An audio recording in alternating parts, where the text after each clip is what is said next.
P D M Punjab کی دریائے راوی، ستلج اور چناب میں سیلاب کے باعث ہونے والے نقصانات کی جاری کردہ رپورٹ کے مطابق 4300 سے زائد موضوع جات متاثر ہوئے، جبکہ مجموعی طور پر 42,01,000 لوگ متاثر ہوئے۔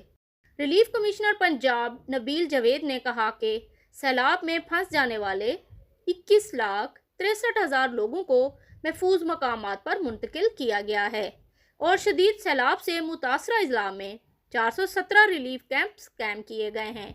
انہوں نے مزید کہا کہ سیلاب سے متاثر ہونے والے اضلاع میں 498 میڈیکل کیمپس بھی قائم کیے گئے ہیں۔ مویشیوں کو علاج معالجے کی سہولت فراہم کرنے کے لیے 431 ویٹرنری کیمپس قائم کیے گئے ہیں۔ متاثرہ اضلاع میں ریسکیو نے ریلیف سرگرمیوں میں 15,79,000 جانوروں کو محفوظ مقامات پر منتقل کیا۔ دریاؤں اور ڈیمز کی صورتحال سے آگاہ کرتے ہوئے ریلیف کمشنر نے کہا کہ منگلا ڈیم 99%، جبکہ تربیلا ڈیم 100% تک بھر چکا ہے۔ دریائے ستلج پر موجود انڈین بھاکڑا ڈیم 90% تک بھر چکا ہے اور پونگ ڈیم 99%، جبکہ تھین ڈیم 97% تک بھر چکا ہے۔ رپورٹ کے مطابق حالیہ سیلاب میں 60 شہری جاں بحق ہوئے۔